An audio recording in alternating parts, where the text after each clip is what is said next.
اور ایک وجہ ایک خاص کتاب کا مطالعہ تھی، اسلام دا مس انڈرسٹوڈ ریلیجن، جس میں مصنف نے کمیونزم، کیپٹلزم، اسلام، عیسائیت، بدھ مت اور دیگر مختلف مذاہب کا موازنہ پیش کیا ہے۔ انہوں نے موازنہ کیا ہے اور اچھے پوائنٹس کی نشاندہی کی ہے، پھر برے پوائنٹس، منفی پوائنٹس کی نشاندہی کی ہے۔ تو میں اس کتاب کو پڑھنے کے بعد جس خلاصے یا نتیجے پر پہنچا وہ یہ تھا کہ وہ ساری خوبیاں جو کمیونزم میں تھی، اور بلا شبہ کمیونزم میں خوبیاں تھی، اگرچہ وہ حل نہ بن سکا، لیکن بہرحال اس میں خوبیاں تھی۔ اس نے کچھ اچھے آئیڈیاز کو ایک جگہ جمع کیا تھا۔ وہ تمام اچھائیاں اسلام میں پائی جا رہی تھی، اور جو چیزیں کمیونزم میں اچھی نہیں تھی، بری تھی، اسلام ان سے خالی تھا۔ وہ خامیاں اسلام میں نہیں تھی۔ تو ایسا لگتا ہے جیسے اسلام نے ان تمام خوبیوں کو یکجا کر دیا ہے، جو خوبیاں بھی انسانوں نے کسی ایک یا دوسرے نظام میں جمع کی، اور ساتھ ہی اس نے تمام خامیوں سے گریز بھی کیا ہے۔ وہ نقصان دہ چیزیں جو مختلف معاشرے اپناتے ہیں یا جو مختلف مذاہب میں پائی جاتی ہیں۔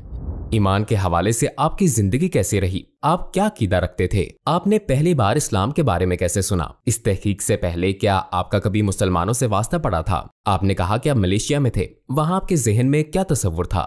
کیا آپ کے اندر کوئی تعصب تھا؟ کیا مسلمانوں کے بارے میں آپ کی کوئی اچھی رائے تھی؟ میں نے ملیشیا میں جو دیکھا وہ ثقافتی اسلام تھا۔ اسلام ایک ثقافت ہے۔ میری والدہ نے ایک انڈونیشین کو گود لیا جو مشرقی ملیشیا میں رہ رہا تھا، ریاست صباہ میں۔ اس کا نام صبا ہے، اور میری والدہ اور والد دونوں اسلام سے بطور ایک مذہب واقف تھے، اور میری والدہ خاص طور پر میرے منہ بولے بھائی کو جو ہمارے ساتھ رہتا تھا سہولت پہنچانے کی کوشش کرتی تھی۔ رمضان میں وہ جلدی اٹھ جاتی اور میرے منہ بولے بھائی کے لیے سحری تیار کرتی، اور افطاری کے لیے بھی وہ اس کے لیے کھانا اور مشروبات تیار کرتی تھی۔ جب ہم سور کا گوشت کھا رہے ہوتے تو وہ اس کے لیے مچھلی پکاتی۔ اگر اتوار کو ہم کچھ الکوہل پیتے، روایتی طور پر اتوار کے ڈنر میں پی جاتی تھی، تو اس کے لیے انگور کا جوس ہوتا۔ تو ہماری والدہ نے اس بات کو یقینی بنایا کہ اس کے اسلام اور اسلامی عقائد پر کوئی سمجھوتا نہ کیا جائے۔ چنانچہ وہ گھر پر نماز بھی پڑھتا تھا۔ کبھی کبھی میں، میرے بھائی اور بہن ہم اس کے کمرے میں داخل ہوتے اور ہم اسے زمین پر دیکھتے کہ اس کا سر نیچے اور پچھلا حصہ اوپر ہوتا، اور ہم حیران ہو کر سوچتے یہ کیا کر رہا ہے، کیونکہ اس وقت ملیشیا میں دارالحکومت کے اندر مسلمان اکثر کھلے طور پر اسلام پر عمل نہیں کرتے تھے۔ یہ نو آبادیات کا حصہ تھا۔ برطانوی نو آبادیوں نے شہر کے مرکزی حصے میں مساجد کی تعمیر پر پابندی لگا دی تھی۔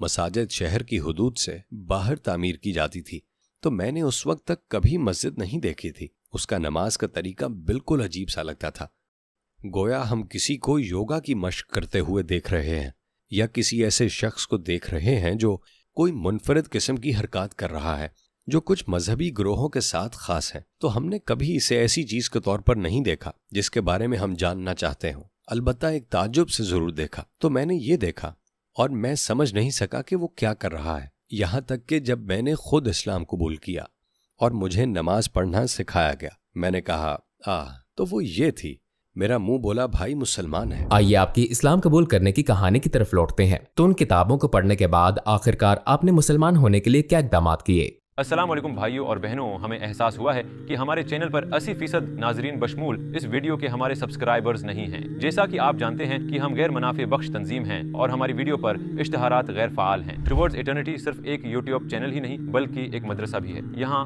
ہم خود کو اور نوجوانوں کو اسلامی تعلیم سے آراستہ کرتے ہیں، لہٰذا ہمارے اس مطالبے کا واحد مقصد سچائی کو پھیلانا ہے۔ ہو سکتا ہے بظاہر یہ چھوٹا عمل لگے، لیکن انشاءاللہ یہ ہمیں لاکھوں لوگوں تک پہنچنے میں مدد کرے گا۔ آئیے اب لائک اور سبسکرائب بٹن پر کلک کریں اور ساتھ مل کر ٹوورڈز ایٹرنٹی کا سفر کریں۔ آئیے آپ کی اسلام قبول کرنے کی کہانی کی طرف لوٹتے ہیں۔ تو ان کتابوں کو پڑھنے کے بعد آخرکار آپ نے مسلمان ہونے کے لیے کیا اقدامات کیے؟ یوں اس کا منطقی مطلب نکل آیا، باقی سب کچھ صرف میرے لیے صرف یہ، میں نے اسے ایک ڈسپلن کی طرح دیکھا۔ دن میں 5 بار نماز ادا کرنا، یہ آپ کی زندگی میں ایک نظم و ضبط پیدا کر دیتا ہے، اپنی زندگی کو منظم کرنا وغیرہ وغیرہ۔ تو میرا مطلب ہے اس وقت میں نے تمباکو نوشی ترک کر دی، اور آپ جانتے ہیں میں ایک میوزیشین ہوا کرتا تھا، تو میں نے موسیقی چھوڑ دی۔ تو میری زندگی میں اس مقام پر پہنچ چکا تھا جہاں میں اسلام قبول کرنے کو تیار تھا۔ کیا آپ ہمیں اپنے کلمہ شہادت پڑھنے کے لمحے پر لے جا سکتے ہیں؟ میں کمیونسٹ پارٹی کے لوگوں کے ایک گروپ میں رہ رہا تھا۔ میں سو رہا تھا۔ نیند کے دوران میں نے خود کو دیکھا کہ میں ایک بہت بڑے سٹوریج ایریا یا اس جیسی کسی جگہ، کسی گیراج وغیرہ میں چل رہا ہوں۔ دروازہ تھوڑا سا کھلا ہوا تھا جو میرے اندر داخل ہونے کے لیے کافی تھا، لیکن اندر مکمل طور پر اندھیرا تھا، اور میں آگے سے آگے چلتا جاتا ہوں، اور یہ دیکھنے کے لیے کہ جس دروازے سے میں اندر داخل ہوا تھا وہ اب بھی وہیں موجود ہے۔ میں بار بار پیچھے مڑ کر دیکھ رہا ہوں تو ایک قسم کا خوف تھا جو مجھے لاحق تھا کہ یہ دروازہ بند ہو سکتا ہے۔ چنانچہ میں ایک مخصوص پوائنٹ پر پہنچنے تک چلتا رہتا ہوں۔ پھر جب میں واپس مڑتا ہوں تو وہاں بالکل تاریکی چھائی ہوتی ہے جس میں مجھے کچھ نظر نہیں آتا، اور اس وقت مجھے محسوس ہوا کہ اگر میں یہاں سے باہر نہ نکلا تو میں کبھی باہر نہیں آ سکوں گا، یہ موت تھی۔ تو میں نے چلانا شروع کر دیا اور ان لوگوں کو پکارنا شروع کر دیا جو میرے ساتھ وہاں رہتے تھے، لیکن میرے گلے سے آواز نہیں نکل رہی تھی۔ کوئی بھی میری آواز نہیں سن سکتا تھا، کوئی بھی میری مدد کے لیے نہیں آ سکتا تھا۔ آخر کار میں نے خود محسوس کیا کہ سب کچھ ختم ہو گیا، میں ختم ہو چکا ہوں۔ اس موقع پر جب میں نے ہار مان لی اور قبول کر لیا کہ میرے پاس اس صورتحال سے نکلنے کا کوئی راستہ نہیں ہے، تو میری آنکھ کھل گئی، اور یہ ایک آخری پوائنٹ تھا جس نے مجھے خدا کے وجود کا یقین دلایا کہ یہ خدا ہی تھا جس نے مجھے وہاں سے نکالا۔ میرے دوست، میرے حالات، کچھ بھی نہیں، کوئی بھی میری مدد نہیں کر سکا۔ تو یہ بالکل آخری پوائنٹ کی طرح تھا۔ اس کے بعد پھر باقی سب کچھ بالکل آسان تھا۔ میں کہانی کو تیزی سے آگے بڑھانا چاہتا ہوں۔ آپ مسلمان ہو گئے اور آپ کی والدہ اسلام کے محافظ، اور آپ کے والد بھی ایک موحد تھے جیسا کہ آپ نے بتایا، تو کیا بعد میں وہ مسلمان ہوئے؟ جی ہاں، الحمدللہ۔ ان کی اسلام کے بارے میں کوئی منفی رائے نہیں تھی، کیونکہ ان دونوں نے اپنے یونیورسٹی کے زمانے میں مذاہب عالم کا مضمون پڑھا تھا، اور وہ اسلام اور اس کی تعلیمات سے واقف تھے، اور ان کی رائے تھی کہ یہ ایک اچھا مذہب ہے۔ اور پھر ہوا یہ کہ یونیورسٹی میں ان کے بہت سے دوست، شاید ان کے آدھے سے زیادہ دوست مسلمان تھے، لہٰذا ان کا عملی طور پر مسلمانوں سے سامنا رہتا تھا، اور وہ بہت اچھے لوگ تھے۔ اس وجہ سے اسلام کے بارے میں میرے والدین کا تاثر اچھا تھا، یہاں تک کہ میری والدہ بھی جب وہ یونیورسٹی آف ٹورانٹو میں مذاہب عالم کی تعلیم حاصل کر رہی تھی تو ان کا پروفیسر یہودی تھا، اور وہ پروفیسر جب بات کرتا، جب وہ گروپ کو دوسرے مذاہب کے بارے میں سکھاتا تو وہ ہمیشہ اچھے اور برے کی نشاندہی کرتا تھا۔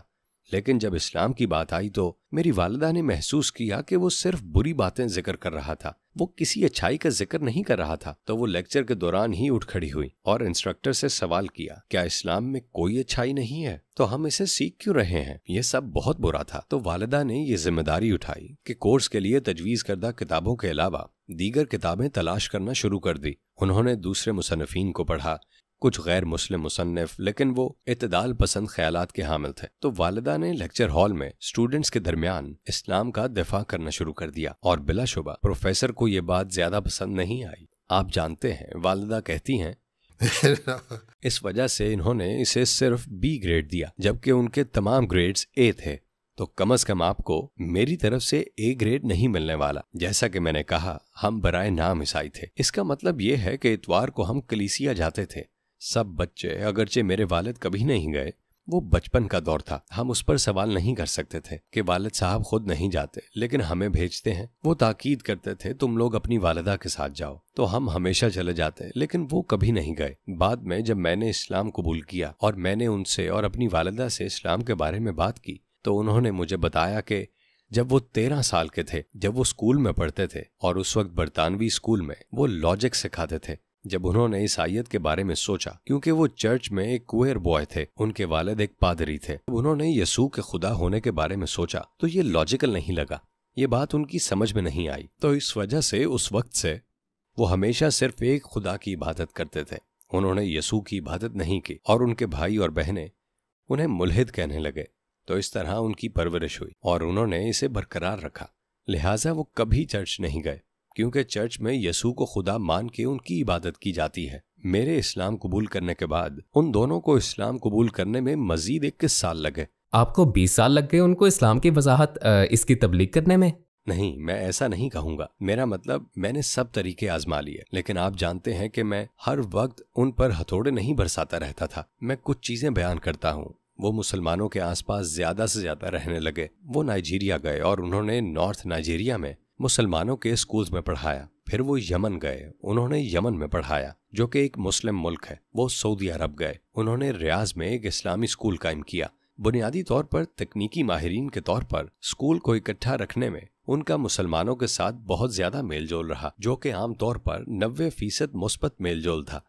اور اسی طرح جب وہ اپنے دوستوں کے ساتھ ہوتے اور ان کے دوست اسلام کے بارے میں کچھ منفی باتیں کرتے تو وہ اسلام کا دفاع کیا کرتے تھے، کیونکہ ان کے پاس صحیح اور غلط میں فرق کرنے کے لیے بیک گراؤنڈ کا کافی علم تھا۔ ان کے لیے اسلام قبول کرنا آسان تھا۔ میرے والد کے لحاظ سے وہ بنیادی طور پر یہ وہ وقت تھا جب انہوں نے مجھے بتایا کہ جب وہ 13 سال کے تھے، میں اس وقت تک اس بارے میں نہیں جانتا تھا کہ وہ صرف ایک خدا اللہ سبحانہ و تعالیٰ کی عبادت کرتے ہیں، یسوع کی نہیں، وہ کسی انسان کی عبادت نہیں کرتے۔ دوسری طرف میری والدہ، وہ ایک واقعے کی وجہ سے اس طرف آئیں، اور وہ یہ تھا کہ وہ جدہ میں رہ رہی تھی، جدہ کے ایک انسٹیٹیوٹ میں کام کر رہی تھی، اور جب میں ریاض سے ان سے ملنے آیا، میں ریاض میں ماسٹرز کر رہا تھا، میری والدہ نے مجھے بتایا کہ انہیں لگتا ہے کہ گھر میں کچھ ہے جو انہیں دکھائی دیتا تھا، اور ایسا لگتا تھا کہ کچھ بہت تیزی سے حرکت کر رہا ہے۔ وہ بالکل واضح نہیں کر سکی کہ وہ کیا تھا، اور اسے گھر سے بھگانے کے لیے انہوں نے جو کیا اس پر اعتقاد رکھنا انتہائی برا تھا۔ انہوں نے سلیب بنی، بہت سی سلیبیں بنائی، ایک گھر میں داخل ہونے والے دروازے کے اوپر رکھ دی، ایک بیڈ روم کے دروازے پر، ایک لیونگ روم میں، لیکن انہوں نے کہا کہ ایسا کرنے کے بعد بھی وہ چیزیں موجود ہیں۔ میں نے کہا ٹھیک ہے، مجھے یہاں سورہ بقرہ پڑھنے دیں۔ اسلام ہمیں یہی سکھاتا ہے کہ شیطانی اثرات کو گھر سے ختم کرنے کے لیے سورہ بقرہ کی تلاوت کرنی چاہیے۔ تو میں لیونگ روم میں بیٹھ گیا اور سورہ بقرہ کی تلاوت کی، اور پھر میں ریاض واپس چلا گیا اور اس کے بارے میں بھول گیا۔ تو جب والدہ نے اسلام قبول کیا تو انہوں نے بتایا، جانتے ہو جب تم نے وہاں جا کر قرآن پڑھا تو والدہ نے کہا اگلے دن ہی وہ چیز چلی گئی۔ انہوں نے کہا اس سے مجھے سمجھ آ گئی کہ اسلام میں کچھ تو صحیح ہے، یقینی طور پر اسلام مکمل طور پر درست ہے۔ تو یہ وہ چیز ہے جس نے ان پر سب سے زیادہ اثر ڈالا، اور اس طرح انہوں نے اسلام قبول کیا۔ اس رات جب میں ٹورانٹو میں ان سے ملنے گیا اور انہوں نے مجھ سے کہا اپنے والد کو مت بتانا، انہیں اپنا فیصلہ خود کرنے دو، اور اگلی صبح میرے والد آئے اور انہوں نے بھی اسلام کا اعلان کر دیا۔ آپ کے اسلام قبول کرنے کے بعد آپ تبلیغ میں کافی سرگرم ہو گئے۔ کیا آپ ہمیں کسی ایسی تبلیغی سرگرمی کے بارے میں بتا سکتے ہیں جو آپ کبھی نہیں بھول سکتے؟ شاید میرے تجربے کا سب سے دلچسپ لمحہ اس دوران تھا جسے صحرا کا طوفان کہا جاتا تھا۔ یہ پہلی خلیجی جنگ کی بات ہے۔ اس عرصے میں تقریباً 5 لاکھ امریکی فوجیوں کو صدام سے لڑنے کے لیے سعودی عرب لایا گیا تھا تاکہ اسے کویت پر قبضے سے روکا جائے۔ مجھے ایک سعودی سارجنٹ نے مدعو کیا تھا جو خود جنگ کے دوران اور اس کے بعد ان فوجیوں کے درمیان تبلیغ کا کام کرتا رہتا تھا۔ جنگ زیادہ دیر نہیں چل سکی، صرف چند دن چلی، تو وہ بہت سے امریکی فوجیوں سے ملتا اور انہیں اسلام کی دعوت دینے کی کوشش کرتا۔ یہ خیال ذہن میں آیا کہ ان امریکی فوجیوں کے درمیان ایک دعوتی خیمہ قائم کیا جائے جن فوجیوں کو ملک سے باہر بھیجا جا رہا تھا، اور اس خیمے پر ایک لیبل لگایا جائے جس پر لکھا ہو سعودی عرب کی ثقافتی معلومات کا خیمہ۔ ہم نے اس کا نام تبلیغی خیمہ نہیں رکھا، اور وہاں ہمارے پاس میزوں پر بہت سے کتابچے موجود تھے جن میں سعودی عرب اور جانوروں اور پرندوں اور سعودی عرب کی چیزوں کے بارے میں معلومات تھی، اور ہم نے ان کے درمیان کچھ پمفلٹس بھی ملا رکھے تھے جن میں اسلام کے بارے میں معلومات تھی، اور ہمارے پاس قرآن پاک کے انگریزی ترجمے کی کاپیاں بھی تھی ان لوگوں کے لیے جو خریدنا چاہیں۔ اور خیمے میں ہمارے پاس فوجی مرد و خواتین کے گروپ آتے تھے جو ایک وقت میں 150 سے 200 افراد پر مشتمل ہوتے، اور ان کے سامنے بالواسطہ اسلام پیش کیا جاتا سعودی عرب کی ثقافت کے طور پر، کیونکہ سعودی عرب کی ثقافت کے بارے میں بات کرنے کے لیے آپ کو لازمی طور پر اسلام کے بارے میں بات کرنی پڑتی ہے، کیونکہ اس کی بنیاد میں یہی چیز ہے کہ وہاں جو کچھ بھی آپ دیکھ رہے ہیں اس میں زیادہ تر چیزیں اسلام سے ہی آئی ہیں۔ تو یہ پیغام کہ اسلام لوگوں کی ثقافت پر کس طرح اثر انداز ہوتا ہے ان تک پہنچایا جا رہا تھا، اور آہستہ آہستہ ان میں سے بہت سے لوگوں کو مساجد کے وزٹ پر لے جایا جاتا تاکہ وہ دیکھیں کہ مسجد کے اندر کیا ہوتا ہے، دیکھیں کہ مسلمان کیسے نماز پڑھتے ہیں، اور وہ سوالات کریں۔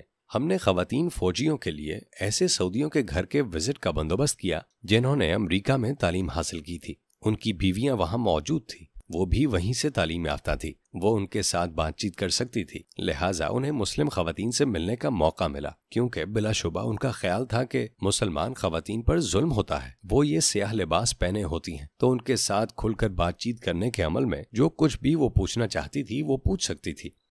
الحمدللہ 5 ماہ کے عرصے میں انہیں ملک سے باہر بھیج دیا گیا، اور ان میں سے 3000 سے زیادہ لوگوں نے ہمارے خیمے سے اسلام قبول کیا، ماشاءاللہ۔ تو یہ میرے لیے حیرت انگیز تھا، میں نے ایسا پہلے کبھی نہیں دیکھا تھا۔ یہ ایک بار کا اجتماع نہیں تھا، بلکہ ایک عرصے تک باقاعدگی سے لوگوں سے ملاقات کرنا اور پھر ان کی تربیت کرنا، ان کو تیار کرنا، کیونکہ ان میں سے بہت سے لوگوں کو اسلام قبول کرنے کے شاید 1 ہفتے یا 2 ہفتے دوران واپس جانا پڑتا، لہٰذا ہماری کوشش تھی کہ انہیں زیادہ سے زیادہ معلومات فراہم کر سکیں اور ان کے امریکہ لوٹ جانے کے بعد بھی ان سے رابطہ رکھیں۔ تو یہ آپ کہہ سکتے ہیں کہ سب سے بڑا دعوتی پروگرام تھا جس میں میں شامل ہوا۔ آپ کی زندگی کا مقصد اسلام لانے سے پہلے کیا تھا